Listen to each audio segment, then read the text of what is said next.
Bismillahirrahmanirrahim. Elhamdülillah, salatu vesselamu ala Resulillah, amma ba'd. Assalamu alaikum wa rahmatullahi wa barakatuh. Hurmatlı Müslüman ağayın tuğanlar, bugünkü cuma gününüzдөр mübarek bolsun. Adam balası, insan, pendezat, gemçiliklerimiz toltur eken. Kээ учурларда bilip же bilbey kata gemçiliklerge jol koyup koyabыз. Эми Кудай жараткан махлуктардын бардыгы эле ошондой мындай кемчиликтерден, нуксандардан аруу болгон зат бир Кудайдын өзү. Пенде жасаган кылмыштар шарият көз караш менен караганда эки түрдүү болот. Бирөөсүн жисмани деп айтылат, бирөөсүн маънави деп айтылат. Бүгүнкү биздин тил менен айта турган болсок, кээ бир күнөөлөр бар. Алар материалдык күнөөлөр, кээ бир күнөөлөр бар, моралдык күнөөлөр. Бүгүн биз ошол моралдык күнөөлөр боюнча сөз кылмакчыбыз. Ал жөнүндө сөз кеткенде, жанагындай материалдык күнөөлөрдүн да жаман экендигин алгач эсибизге салып алышыбыз керек. Материалдык нерселерге көнүп калган, анан бардык нерсени ошол материалдык чыгымдарды эсептөө менен жанагы таянылган бир эрежелердеги мыйзамдар менен алып барылганда, жараян алып барылганда, жанагы күнөөнү иликтөөдө. Көбүнчө ошол моралдык күнөөлөрдүн жазасы мындай бир өзүнө жараша берилбей калгандыгын адилетсиздиги чыга келет. Айта турган болсок, бирөөнү бирөө бир муш урса, же болбосо анын кийимин жыртса, же болбосо анан бир мал мүлкүн тартып алса же уурдап алса, бардык эле жерде бизге белгилүү, ага колдонотулган жаза тергөө болот, сот болот, анан керек болсо камалат. Эми ошону менен эле бир катарда кимдир бирөө башка бирөөнү сөгүп койду, же адепсиз сөздөрү менен ага ыза жеткирди, же аны кайбат кылды, же болбосо мага жалаа жапты, физикалык жактан ага зыян келтирбесе деле, муштап бир жерин канжалатпаса деле, кийимин жытпаса деле, ага моралдык зыян жеткиргени себебинен ал жүрөгү кармап жыгылып калган болушу мүмкүн. Керек болсо кээ бир учурларда ошондой себептер менен адам өлүмгө дуушар болгон учурларда жок эмес. Анан аны ошондой аянычтуу абалга салган күнөөкөрдүн жазасы жеңил, же болбосо таптакыр эле жок. Эми мына ушундай башка бир мусулманга моралдык жактан зыян жеткирген адамдын абалы кандай болот? Бул дүйнөдө эмне болот? Ахиретте эмне болот? Шариаттын ага тыюулары кандай экендиги жөнүндө биз төмөндө ошол сиздер менен ушул маселелер боюнча ушул жаатта баарлашмакчыбыз.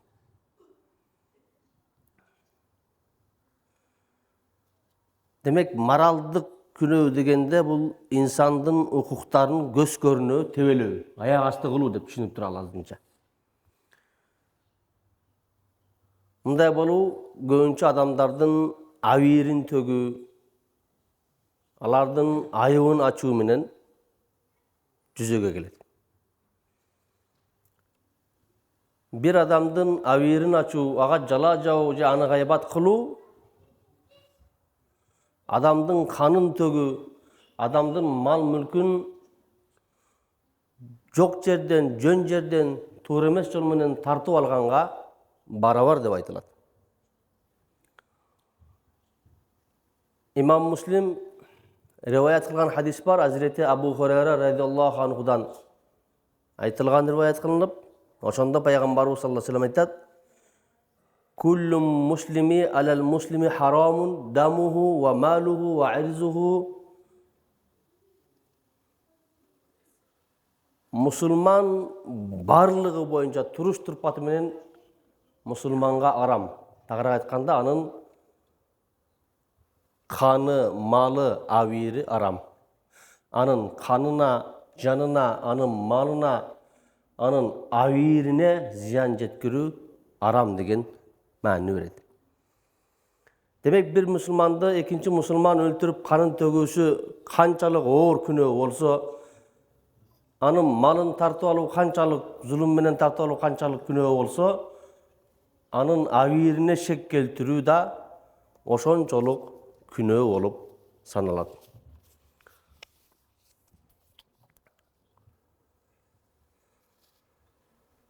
Биз моралдык күнөөлөр дегенде хадистерде зикири келген айтылган гыйбат жөнүндө айтылган хадистерди бир аз таанышып чыксак ошол хадистер менен бизге маалым болот. Абу Саид аль-Худри жана Жарир ибн Абдуллах деген эки сахаба риваят кылат.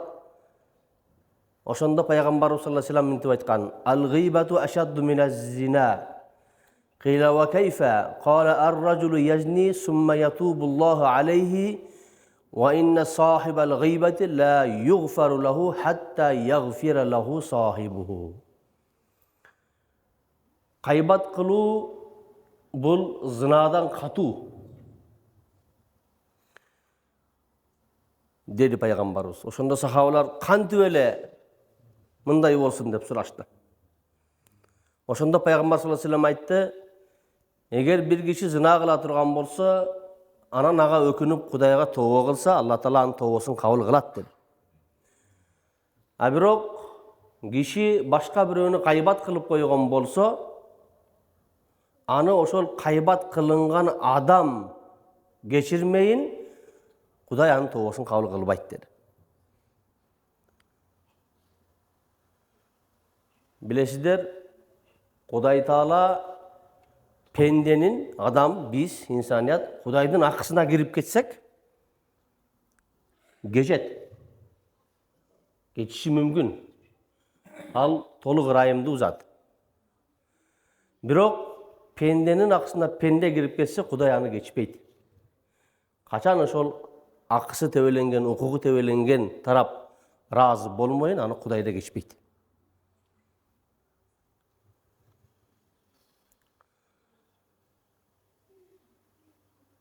Абу Хурайра радиаллаху анхудан риваят кылынган хадисте Пайгамбар саллаллаху алейхи ва саллям айтат: "Сахабаларына атадруна мал гыйба?" Гыйбат эмне экенин билесиңерби деп сурады. Калу Аллаху ва расулуху а'лам. Алла жана анын элчиси билет. Сахабалардын адети ушундай эле, ушундай бир сүйлөшүү жараяны жүргөндө Пайгамбар билесиңерби десе, же билишти каалайсыңарбы десе, өзүңүз түшүндүрүп бериңиз деп адеп менен ага мамиле кылышат эле. Тура калып арадан бирөө мен билем, ооба, мындай болот деген эмес. Билсе деле аны билбеген адам сыңары көрүнүп, өзүңүз бизге жакшылап толуктап түшүндүрүп бериңиз дейт эле.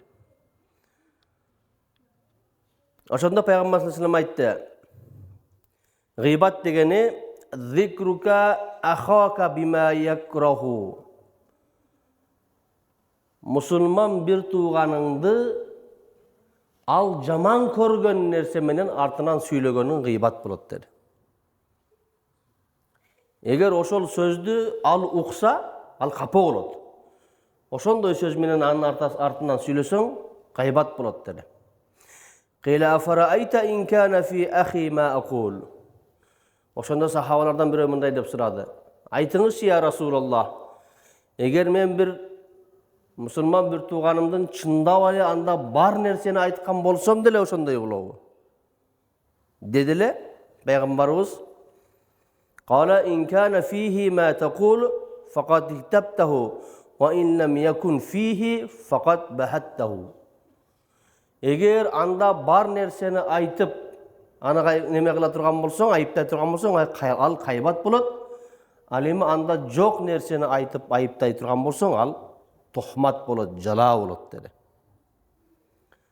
Башка бир хадисте пайгамбарыбыз саллаллаху алейхи ва салламга бир кемпир келип маселе сураган. Ал кемпирдин мындай мүрүсү бүкүр болгон. Анан ошол тийиштүү маселесине суроосуна жооп алып чыгып кеткенден кийин Айша энебиз бүкүр бекен тиги кемпир деп мындай бир мазактагандай түр менен сүйлөдү. Ошондо пайгамбарыбыз анын этин жедиңиз деди. Анын этин жедиң, гайбат кылдың деди. Эй Аллахнын элчиси, мен анда бар сыпатты айтып атам го, чындап эле бүкүр го деди. Деди эле ошо бар сыпатты айткандыгың үчүн гайбат болот деди. Эгер жогун айтканда анда жала болмок деди, тухмат болмок деди. Эгер ушул сөздү сен анын көзүнчө айтсаң, ал капа болмок, жактырмак эмес сени. Ошондуктан бул гайбат болот дейт. Демек, жогорку хадисте зынаны Кудай Таала кечиши мүмкүн деди. Эгер пенде өкүнүп тообо кылса деди. Бирок гайбатты Кудай Таала кечпейт. Ошол гайбат кылынган адам сени кечирмейин деди. Ылдыйкы хадисте болсо гайбат эмне, жала эмне экендигин пайгамбар саллаллаху алейхи ва саллям айырмалап берип атат. Гайбат дегени, гыйбат дегени бул ошол пендедеги бар нерсени айтып, аны айыптаганың болуп атат. Ошону да Кудай кечпей айтат да. Эми андагы жок нерсени айтып айыптаганың ал жала болгондо Кудай Таала бай эле кечирбейт дегени болот. Демек, жала бул гыйбаттан да оор күнөө деген мана. Гыйбаттан да оор болот деп айтылат. Бүгүнкү күнгө келип жала жабуу, бирөөнү айыптоо бир оңойлуу нерсеге айланып калды. Акыры мына глобалдашкан заманда социалдык тармактар, интернет өнүккөн заманда клавишага олтуруп алып, монитордун аркасында туруп алып, жүзүн көрсөтпөй, түрүн көрсөтпөй, бирөөнү каалагандай ушактап, каалагандай жамандап, каалагандай жала жаап, каалагандай гайбат кылуу бир адатий көрүнүшкө айланып баратат. Же болбосо эки адамдын башы бириксе эле жок адамды гайбат кылуу менен рахаттанып калдык. Ошол адамдын атынан шыбап, жамандыгын айтып, шылдыңдап кылып, натыйжада худу ошол ушак гайбат кылып аткан адамдар өздөрүн периштедей сезип калдык. Эч бир кемчилигибиз жоктой, эч бирибиз айыбыбыз жоктой, көзү жок адамды ушунчалык рахат менен жамандап калдык. Бул өтө жаман сыпат. Пайгамбарыбыз саллаллаху алейхи ва саллям айткан хадистерге караганда мунун акыбети да өтө оор болот. Имам Ахмад өзүнүн муснадында келтирген бир хадисте, бул хадисти Абу Хурайра радhiyallahu anhu риваят кылган экен, пайгамбар саллаллаху алейхи ва саллям деп айткан: "Хамсун лайса лахунна кафаратун." 5 нерсе бар, же болбосо 5 түрдүү күнөө бар, алардын кафараты жок. Аларды жууп кете турган нерсе жок деп ошол 5 түрдүү күнөөнү санап берген пайгамбарыбыз. Биринчиси ашширку биллах, Аллахка ширк келтирүү, мунун да кафараты жок. Ва катлун нафс би гайри хаккин, жөн жерден, жок эле жерден кан төгүү. Экинчиси ва бухту муъминин, момун адамга жала жабуу. Төртүнчүсү вал фирару яума захф, казаттан качуу, мекенди коргоо үчүн болгон ошондой бир согуш болсо, андан качып кетүү дагы мына ушундайларга кирет. Ва яминун сабиратун яктау биха мала би гайри хаккин. Же болбосо жалгандан касам ичип, жалгандан күбөлүк берип, башка бирөөнүн малын өздөштүрүп, өзүнө тартып алуу дагы кафараты жок күнөөлөрдөн деп эсептелет. Кээ бир күнөөлөр бар, алардын кафараты бар. Андай кылсаң, мындай кылсаң кечирилип кетет деп. Ошондуктан бул нерселерден өтө абайлашыбыз керек. Мисалы,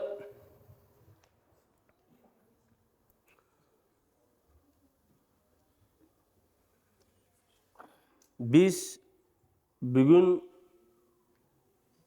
өзүбүзгө адат кылып алган гайбатчылык, ушак кылуу, жала жабуу, сыяктуу айыптардын шариятта өтө оор күнөө экендиги. Биз айтабыз элдин тилинде күнах кабира деп. Чоң күнөө экендигин дайыма эске салып жүрүшүбүз керек. Дайыма эске салып жүрүшүбүз керек. Биз мурдадан ата энебизден тарбия алганбыз. Билесиздер, ушул жерде улуу муун билет. Мурда биздин чоң ата чоң энелерибиз бир нерседен бизди жаман болот деп эле тыйып койчу. Кой андай кылбай жаман болот деп. Ошону менен тыйылып калчубуз. Анан кээ бир адамдарды көрөсүн, ошол чоң атасы, чоң энеси жаман болот деп айткан нерседен өмүр бою тыйылып жүргөндөр бар да. Эмнеге десе, мен чоң атам айткан, чоң энем айткан, же таятам айткан, тайынем айтканда бул жакшы нерсе. Бирок адам акын иштетиш керек дагы. Алла Таала жана пайгамбары жаман болот, күнөө болот деген нерселерден да тыйылыш керек. Балким андан берки чоң атасы менен чоң энеси тыйган нерседен көрө катуураак бир эме бар. Биз ушул нерсенин айырмасына барбай калабыз кээ бир учурларда. Кээ бир адамдар бар, ошол нерсени элге таанытып, мына ушундай баяндарда молдоке айтып берсе, ошол нерседен тыйылса, кудум ошол молдокенин малайы болуп калгандай сезгендер да бар экен. Мен ушул нерседен тыйылсам, ушул нерсе күнөөнү токтотсом, куду ошо молда айткандай болот деп эле. Андай эмес туугандар. Кудай Таала бизге башка махлуктардан айырмалап акыл берди, парасат берди. Ошондуктан Кудайдын жана пайгамбарыбыздын тыюусу башка бардык жан заттын дейлик. Бардык адам заттын тыюусунан үйдө турат. Бизди жараткан Алла Таала, анан биздин бактылуу болуусубузга себепчи болгон, бүтүн дүйнөгө рахмат болуп жиберилген пайгамбарыбыздын тыюусу болгондон кийин биз ага сөзсүз маани беришибиз керек. Бул мусулманга таандык эле сыпат эмес. Адамдарга моралдык жактан зыян берүү, жогоруда айткандай жала жабуу, гайбат кылуу, ушак айтуу сыяктуу күнөөлөр мусулманга эле эмес, мусулман болбогон адамдарга да таандык бул нерсе. Акыл менен карай турган болсок, ислам динин тутунуп мусулман болбосо деле бул иштерден тыйылыш керек да өзү. Бул мусулмандык эмес, жалпылай алганда инсандык сыпат болуш керек мында. Бир нерсени мисал кылып айтып берейин. Кудай Таала Кур'анда муну өтө жакшы түшүндүрүп берген. Алла Таала Кур'анда кээ бир сүрөлөрдү ант ичүү менен баштаган. Ант ичүүнү биз инсандар да билебиз. Негизинен биздеги ант ичүү адаты, ант ичип аткан адам каршысында турган адамга ошол бир нерсеге ишендирүү максатында ант ичет, касам ичет. Мен ант ичип айтамын, ушул нерсени жасаганым жок, же ушул нерсени жасадым, же ушул нерсени жасаймын деп ошол өзүнүн айткан сөзүн ишендирүү максатында ант ичет. Анан динибизде ант ичүү жалаң Кудайдын аты менен болуш керек. Алланын аты менен ант ичемин деш керек. Башка нерселерге ант ичилсе, ал ант катары өтпөйт. Мисалы Каабага, Куранга, пайгамбарга ант ичемин десе, бул өтпөйт. Кээ бир учурларда билесиздер, ортодо ушундай адаттар бар, Куран карматамын дейт. Нан урсун дейт. Булардын эч кимиси касамга өтпөйт. Эч кимиси өтпөйт. Бул туура эмес жөрөлгө. Шариятта ант ичкенде Кудайдын атын ортого коюп ант ичет, болду, ошол жетиштүү. А бирок Кудай Тааланын өзү каалаган нерсенин ортого коюп ант иче берет. Бирок Кур'андагы ант ичкенде ошол ант ичип ортого коюп аткан нерсеси менен ант ичилип жаткан, эмнеге ант ичилип жатат? Ошол экөөнүн ортосунда өтө бир назик мунасабаттар, байланыштар бар. Мен бир сүрөнү айтып берейин, анан темабызга ошону таандык болот. Буга чейин деле айткан болсом керек, дагы кайталап коеюн. Уккандар болсо кайталап боло берет. Уга электер окуса жаңы маалымат болот. Кур'анда Адият деген сүрө бар. Мындайча айтканда тулпарлар деген. Tulparlar. Kuday Taala tulparlarga жылқы баласына ант ішкен. Bismillahirrahmanirrahim. وَالْعَادِيَاتِ ضَبْحًا فَالْمُورِيَاتِ قَدْحًا فَالْمُغِيرَاتِ صُبْحًا فَأَثَرْنَ بِهِ نَقْعًا فَوَسَطْنَ بِهِ جَمْعًا إِنَّ الْإِنسَانَ لِرَبِّهِ لَكَنُودٌ. Men çurqaganda qursagынан gүрс деп үн чыгарып, катуу чуркай турган тулпарларга ант ичемин dedi Кудай Таала. Добха деген сөз арабчада ошол курсагы күрсүлдөгөн деген маани берет. Арабызда ат таптаган саяпкерлер болушу мүмкүн, ошол тулпарларды, аргымактарды ат чабышка же аламан улакка, көкбөрүгө саларда анын курсагын ач кылып, жем чөптөн суудан тартып, анан ошол байге немеге аламанга салат. Натыйжада курсагы ач болгон жылкы баласы жакшы чуркайт. Анын ден соолугуна жана башкасына да зыяны болбойт. Анан курсагы ач абалда чуркаган жылкы баласынын курсагынан гүрс деген үн чыгат. Ошону Куранда ушинтип атат. وَالْعَادِيَاتِ ضَبْحًا. Чуркаганда курсагынан гүрс деп үн чыгарып чуркай турган жылкы баласына ант ичемин.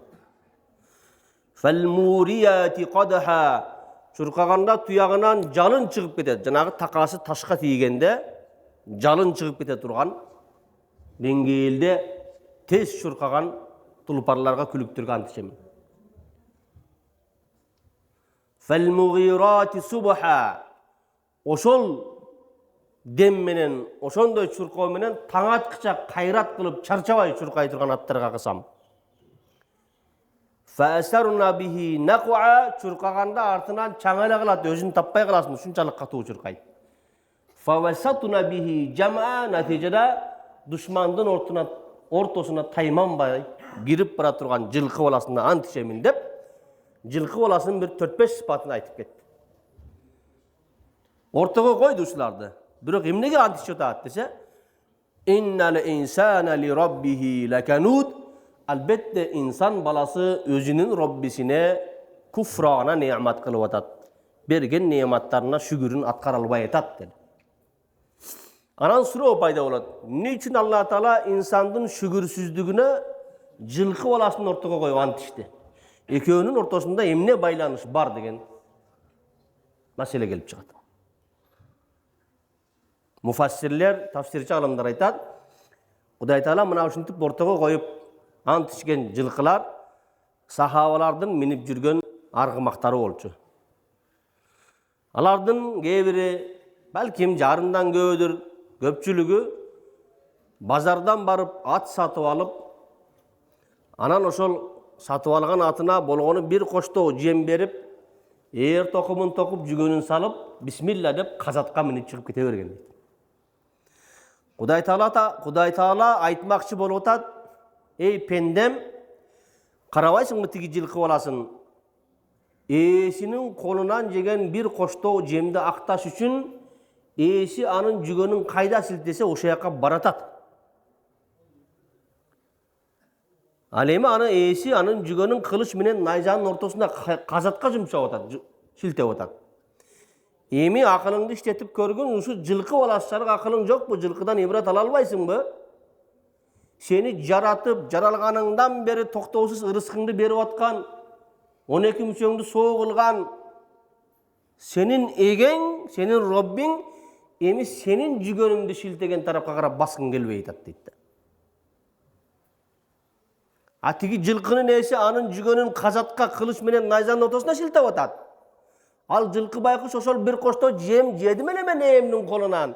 Эгер итаатсыздык кылсам күнөө болот деп, макул деп ошол баш ийип ошол жака баратат дейт. А сен болсо канча неаматты алып алдың? Эми эгең Роббиң сенин жүгөнүңдү шилтеген жакка карап баспайсың, а бирок сенин Роббиң сенин жүгөнүңдү кылыч менен найзанын ортосуна шилтеп аткан жок да. Өзүңдүн дүйнө акыретте бактылуу болушуңа себеп боло турган амалдар тарапка шилтеп атат, ошого да башың иштебей атат дейт. Демек мына мунасабат, ортодогу байланыш. Эми өзүбүздүн темабызга карай ушун карай турган болсок, ушул эле мисал менен берген. Bismillahirrahmanirrahim. وَالتِّينِ وَالزَّيْتُونِ وَطُورِ سِينِينَ وَهَذَا الْبَلَدِ الْأَمِينَ لَقَدْ خَلَقْنَا الْإِنْسَانَ فِي أَحْسَنِ تَقْوِيمٍ. Құдай Таала айтты, мен анжирге қасам ичемин, мен зайтунға қасам ичемин, мен тур тоосуна қасам ичемин, мен мынау тынчтык шаары болгон Меккеге қасам ичип айтамын. لَقَدْ خَلَقْنَا الْإِنْسَانَ فِي أَحْسَنِ تَقْوِيمٍ. Чындыгында биз инсанды өтө чырайлуу, өтө кооз кылкатта, жаратылышта жараттык деди. Дагы эле байланышты издеп көрөбүз ортодогу. İnsandın öte kooz jaratılgandığına Kuday Taala 4 nerseni ortaga koyup antip atat. Anjirdi, zaytundu, turtoosun jana Mekke şaарын. Эми insandın kooz görünüşünde, kooz hilkatta, kooz tabiat menen jaratılısına bul 4 nersenin emne baylanışı bar. Karap görölü. Birinci anjirde aytып atat. Men anjirge antiçemin dedi. Anjir menen insandın okşoştuğu, anjir da beyişten çıkarılgan, insan da beyişten çıkarılgan. Bilesizler, Allah Taala adam atağız men ova enebizdi jaratıp, beyişinen törünön jay verip, oşu yerge jaygaштырып koygondo, mınabul daraqtan jebegile degen tıyuusun koşa aytkanda, alar şaytandın azgırına girip oşo daraqtan jep koyup, anan beyişten kuup çıkarılgan. Эми ошол эле окуяга кайталы. Адам атабыз менен оо энебиз жараткан Алла Таала жебегиле деп тыйып койгон дарактан жеп койгондо аураттары ачылып шерменде болуп калган. Натыйжада бейиштин ичиндеги неметтердин бардыгы адам ата менен оо энебизди шылдыңдап маскаралаган. Аураты ачылып калгандыгына. Ошондо bir gana anjir жалбырагын берип, адам ата менен оо энени шерменделиктен куткарган дейт. Мынау жалбыракты алгыла да ауратыңарды бекиткиле дептир. Эми биздин темага байланыштуу жери ушул. Кудай Таала айтмакчы болуп атат, ey insan, сенде да анжир сыяктуу башка бирөөнүн айыбын бекитүү сыпаты болсо, anan sen çınığı insansın demekçi olur. Anan sen çınığı insansın.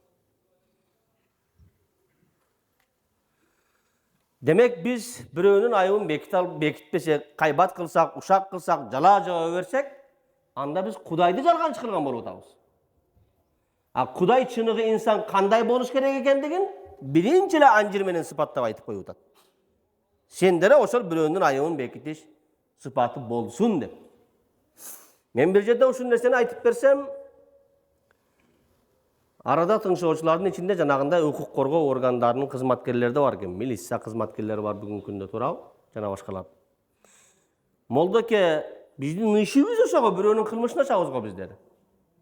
Издеп жүрүп бирөөнүн кылмышын таап ачып чыгарып анан жазалайбыз, тергейбиз, башка кылабыз. Анда биздин инсандыгыбыз какта калат деди.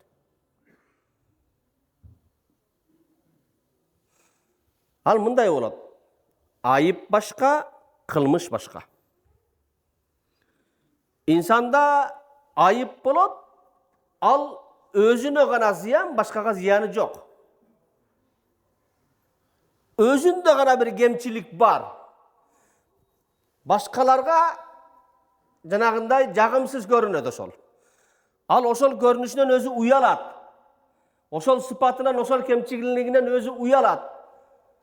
Oşonu açıp salu, bul insanlıkka jatpayt. Elimi kılmış bolsa, bul bürüge koomçulukka ziyan jetkirүү bolot. Bunu betin açış gerek, al kılmışkerdi jazalaş gerek. Uğurluk kılgandın kolu kesilet, zina kılgandı taşboron kılınat, biröөнүн janын alsa anı da janına alınat degen ökümler oşodan kelip çıkkan şariatta. Demek adam özü açılıusun kaalabagan özünde bir ayıbı bolsa, kemçiligi bolsa, oşonu açıp salu, je bolbosam jok жерден günөө kılbasa dele oşu günöөнү kıldı dep jala jabuu, мына ушул чыныгы инсандыкка жатпайт. Мунун иман келтирген болсун, келтирбеген болсун, жалпы инсаниятка таандык экендигин айткан Кудай Таала. Бу жерде мусулман кафир деп ажыраткан эмес. İnsan zatı olsun, anın imanı бар жок бу маселе экинчи өтөт. İnsan эле болсо болду, ал бирөөнүн айыбын ачпасын. Биз ошола дегенде инсандык рамкага түшө албайбыз дагы, анан мусулманчылыкта жүрүүбүз бизге кыйын болот да.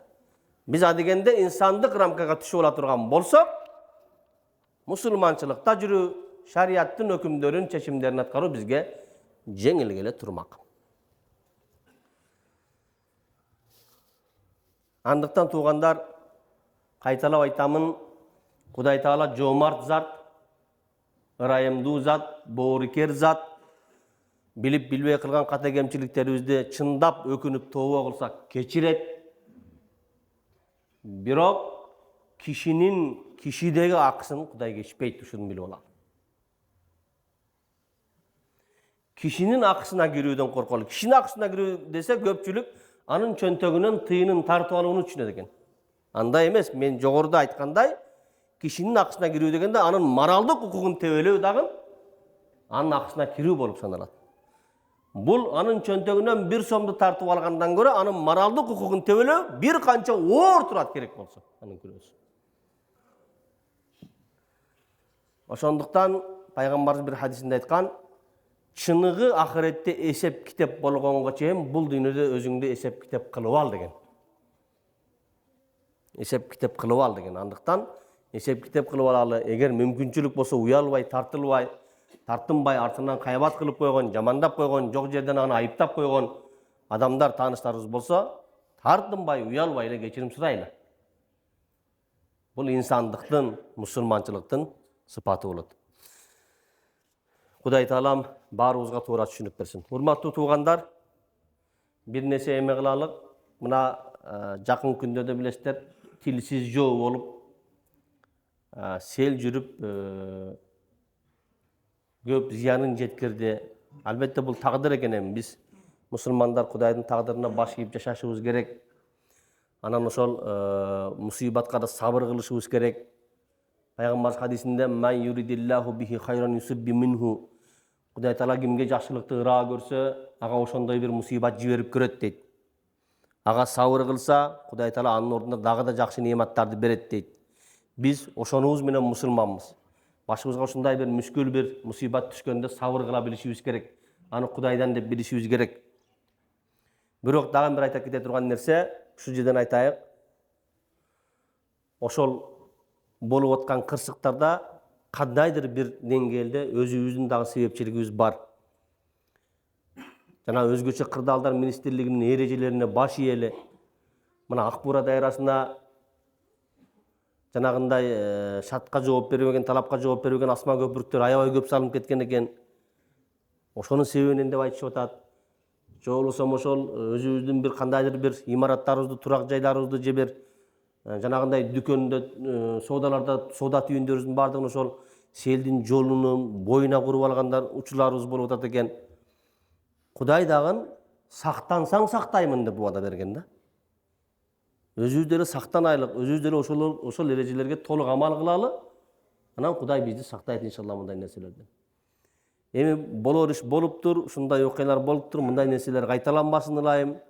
Зыян көргөндөр болду. Жана калса адам өмүрүнө жанагындай эмелер да болду. Ошол кесепеттен, кырсыктан каза тапкандарды Кудай Таалам ырайымына алсын.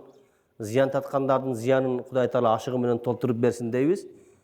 Биз деле ушул казыят, имамдар жөн карап турбай, сиздерге ушундай сунуш менен чыктык. Ошолорго кичине бир кол кабыш, садака кайрымдуулук мажбурий болбойт, ыктыярдуу болот. Эгер макул десеңиздер, азыр дамылабыз, молдокебиз, имам дамылабыз.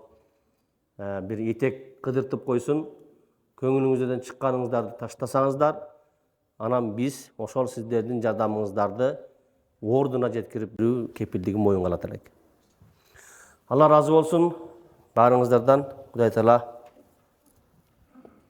жергебизди мындай кесепеттерден сактаган болсун.